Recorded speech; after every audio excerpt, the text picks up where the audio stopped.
దగ్గర ఆశీర్వాదాలు తీసుకుందామని వచ్చాను. నా చదువేముందమ్మా, మీ బిడ్డను మీరు చదివించారు, అందుకే ప్రయోజకుడయ్యాడు.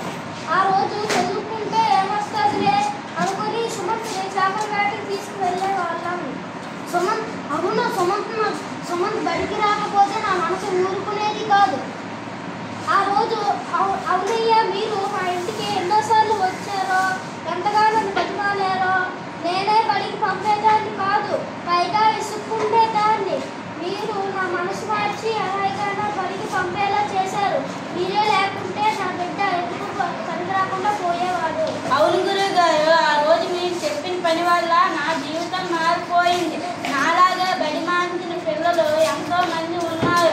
నేను కూడా అలాంటి పిల్లల కోసం పని చేస్తాను. నన్ను ఆశీర్వదించండి.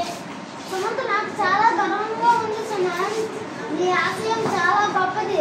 మిగిలిన పిల్లలకు కూడా నువ్వు ప్రేరణ కావాలి. వెరీ గుడ్ నాన్న, బాగా చేశారు.